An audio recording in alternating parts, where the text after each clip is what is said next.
All right, as we continue this Launching Your doTERRA Business video series, let's talk a little bit about follow-up. As you start to invite people to your first presentations, as you start to have your first classes, follow-up is going to become an essential skill to master. And I want to share with you a few specific scenarios and give you some tips for how you can follow up with effectiveness. So there's this common phrase in our business: the fortune is in the follow up. Why is the fortune in the follow up? Well, first of all, on average, it's said that when prospecting people just to get them to a meeting, typically it takes about 8 touches or 8 exposures, right? 8 conversations before someone will actually sit down for a presentation.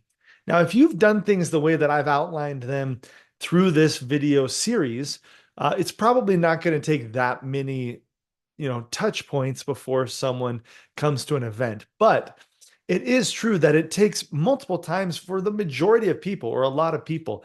And even those who have seen your message or seen your presentation, not all of them are going to purchase that day. And so let's go through a few different scenarios. First of all, how would you follow up with those who didn't come to a class but said they would?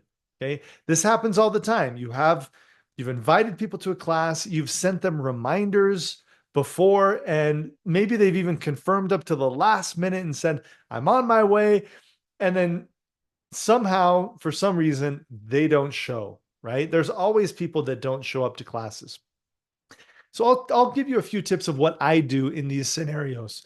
First of all, I say I would encourage you to find your own voice and personality. So anytime I share these scripts with you, I'm giving you ideas, right? Personalize this to yourself.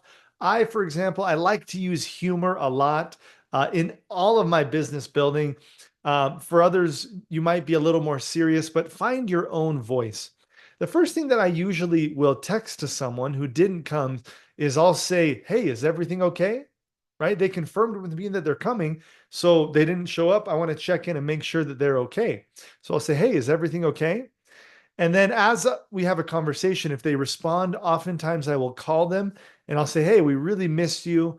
Definitely, felt the lack of your presence.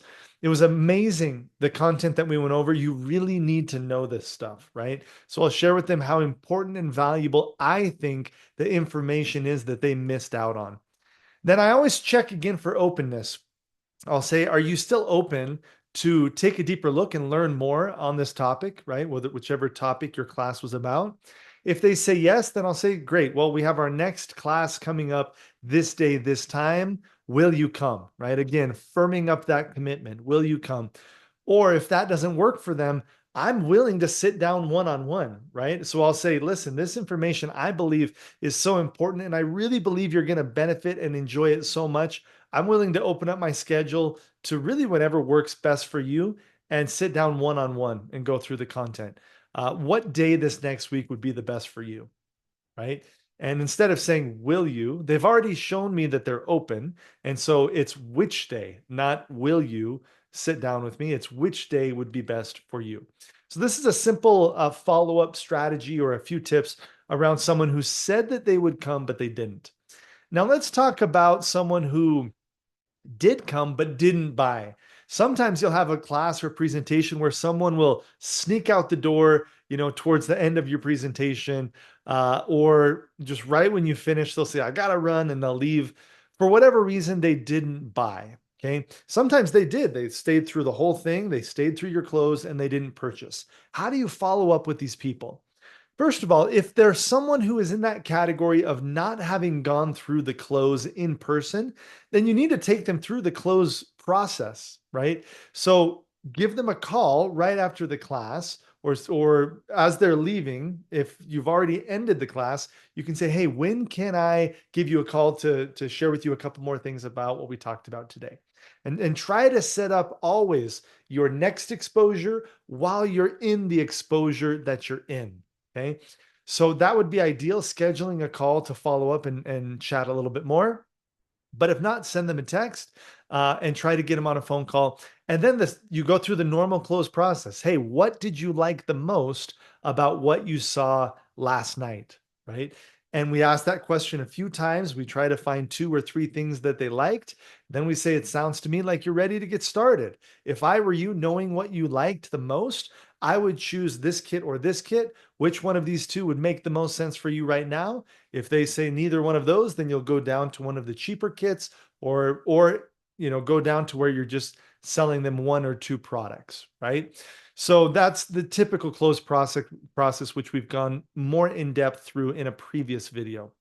Um, if they say, no, I'm just not interested in buying, I never take a no without looking for additional feedback, because the feedback is what's going to help me adjust my message in the future to appeal to them or maybe to someone like them. And so if they're not interested, they say, oh, I just don't want to get anything. I'll say, why? Do you mind me asking why? Oftentimes I'll say, is it a timing thing or are you just not interested? I'll say something like, and these are just ideas, right? These phrases. I ask because I never want to be that pushy friend constantly inviting you to learn more or try these products if you're not truly interested. Don't worry, your answer will not offend me. So I'll say, listen, you're not going to offend me if you're just not interested. I just want to get clear because I never want to be that annoying friend that's pushing you into learning more or doing something that you don't want to do, right? And when you come with that level of transparency, it's amazing how it draws people to you, right? At least that's been my experience. They'll say, "No, you know what? I really am interested. I just really don't have the money right now." And now you know what the objection is that you're targeting, right? And we'll have other videos that teach you some strategies for overcoming different objections. But if you don't get more feedback, you don't really know how to serve them or how to better yourself and your message for future people, right? So this is kind of the approach that I like to take with people on following up if they said they don't want to buy. Now there's one more really really important thing. So let's say someone rejects you, right? They say, I'm just not interested in your products or opportunity. So you've said, hey, you can tell me the truth. Are you just not interested? Or is it a timing thing? Like, give me a little more information. And if they say, no, this just isn't for me, right? This type of business just isn't for me, or this product just isn't for me. Still, then my biggest goal is to keep the door open. So I'm not going to be pushy. I'm not going to try to ram through the door and force a sale where it's not comfortable for them or for me. But I do always keep the door open. This is a powerful, powerful strategy. Here's what I say. I basically say, no problem. Thank you so much for supporting me on this journey. Right? I'm grateful that you came to the class, or I'm grateful that you sat down to learn more. I really need good friends like you cheering me on and holding me accountable as I build this business. It means a ton, right? And then I say, do you mind if I keep you updated on our growth and progress as we build this business? Maybe I'll say, do you mind if I keep you up to date with our growth, progress, and promotions? Something like that. And what that does is it just very rarely do I say have someone after this who says, no, I don't want to buy and I don't even want to support you. Right? Usually they're like, okay, yeah, sure, keep me updated. That's fine. And what you've done there is you've created future permission. The door is open, so you have permission to come back to them in the future and see if anything has changed. If timing has changed, if their objection has changed, if their interest in the business has changed. I'll tell you guys, a lot of people, they're going to watch you build this business. Maybe they'll watch you on social media, and I'll give you a few social media tips here in a couple of videos. And they might just wait to see if you stick it out or if you create some results. And if they see you creating results over the next couple of weeks, all of a sudden their openness level to the business goes up significantly. Okay. So keep the door open as much as you can. And then contact them again when you do have relevant news and ask them if anything has changed or if they're open to taking another look. So as an example, you might contact them when there's a really awesome promotion. When we have BOGOs, buy one, get one free promotions, you could say, listen, this is our biggest promotion of the year. I remember you were interested or curious about that specific product, but the timing wasn't right. I'm just curious if anything has changed and if you're open to taking another look now, right? And learning about these promotions. Or it might be that you start to rank advance in the company and you hit the rank of elite, and you can go back to them and say, hey, John, I just want to thank you again for all of your support. I know it's been a month since I talked to you about our new business, but guess what? In our first month, we reached the level of elite. That's over 3,000 in sales. We could not have gotten where we are without friends like you that are supporting us and driving us forward. So I just wanted to thank you again for all that you've done and for, coming to our first class. It means a ton having you as one of my cheerleaders. I'm just curious. Are you still feeling like it's not a fit for you right now, or are you open to take another look? Right. And then if they say no, I'm not open. I'm really not open. This really just isn't for me. Guess what I do? I repeat the whole cycle. I say, no problem. I'm just grateful to have friends like you that are supporting us on this journey. I'll for sure keep you updated on, news and growth as we continue to grow and progress. It means a lot. Thanks so much for hearing me out. I appreciate you so much. Right? Something like that.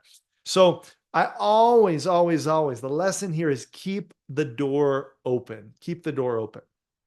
I hope that some of these follow-up tips have been helpful for you. In our next video, I'm going to give you some tips for finding your first business builders. This is a crucial, crucial skill for you. You can have a lot of customers and you will have a lot of customers, but you also need to find some business builders if you want to create a really strong, powerful business that multiplies and that grows exponentially over time. So tune in the next video if you'd like to learn about finding builders. We'll see you there. Bye for now.